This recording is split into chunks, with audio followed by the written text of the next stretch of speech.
വെള്ളിയാഴ്ചയാണ് ഏറ്റവും ടേസ്റ്റി ആയിട്ട് അത് കഴിക്കാൻ പറ്റുന്നത്. അത് ഈ ആൾക്കാരെല്ലാം കാത്തു നിൽക്കുന്നതിൻ്റെ ആ വിശപ്പിൻ്റെ ഒക്കെ ഒരു സമയമുണ്ട്. ഉഗ്രൻ. രാവിലെ പോയിട്ട് കല്ലുമ്മക്കായ, മുരു, മീൻ പൊരിച്ചത്, എനില് ചെമ്മീൻ വെച്ചിട്ട് ചക്കോലി ഉണ്ടാകും. കായും ചെറുപയറും കപ്പയും കൂടി ഇട്ടിട്ട് നന്നായിട്ട് ഉടച്ച് മഞ്ഞക്കള എല്ലാവരും വേണ്ടി പോവേ. അങ്ങനെ ചക്കോലി, ചുക്കപ്പം, ചെമ്പലുവ, അങ്ങനെ കുറേ ഡിഷുകളുള്ളൊരു നാടാണ് ഈ തിരുവിതാംകൂർ. ജഗതി പറഞ്ഞ പോലെ എന്നൊരു കാര്യം, എനിക്കിനി ഫുഡിനെ കുറിച്ചൊന്നും കേൾക്കണ്ട. നിങ്ങൾ സംസാരിച്ച് പരിപാടി എന്നുള്ള കൺസെപ്റ്റ് ഒക്കെ കൂട്ടി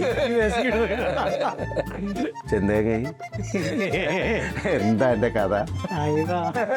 എൻ്റെ പൊന്നാര വരൂ, എൻ്റെ കണുമുറ ആട്ട.